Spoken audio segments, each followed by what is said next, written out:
وبما إن دخلنا في فصل الصيف والفرهدة فعايزين أكلات سهلة وسريعة ما تاخدش وقت معانا في المطبخ. مفيش أسهل طبعا من صينية الفراخ بالبطاطس دي المشوية في الفرن. هتعمليها أحلى صينية بطاطس. تعالي نشوف عملناها ازاي، والبطاطس هتطلع دايبة والفراخ دايبة. ونشوف عملناها ازاي. أول حاجة في شوب الخلاط في الكب هننزل ببصلاية طماطمية فلفلاية، حابة تضيفي فلفل حار براحتك خالص. بهاراتنا ملح فلفل أسود 7 بهارات، بابريكا، كاري، بهارات فراخ، ومعلقة صغيرة من الكمون. ضفنا معلقتين من الزيت، معلقتين من الكاتشب، معلقتين من باربيكيو، معلقتين من المستردة، عصرة ليمونة، ومعلقتين من الخل. وما تنسيش معلقتين العسل الأبيض، ونص معلقة ومعلقتين من الزبادي دي لطراوة الفراخ. وطبعا وما تنسيش معلقة التوم الكبيرة. هنضربهم كلهم ببعض.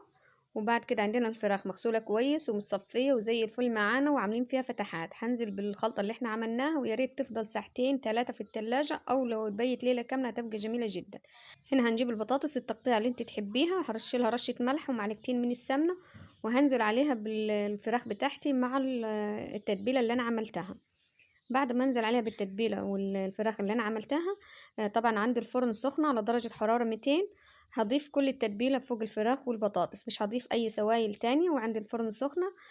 هنغطي الصينيه بتاعتنا بالفويل وندخلها فرن سخنه، واول ما تستوي معانا تاخد حوالي ساعه الا ربع. هنحطها تحت الشوايه مع فحم، هتطلع جميله معاكي.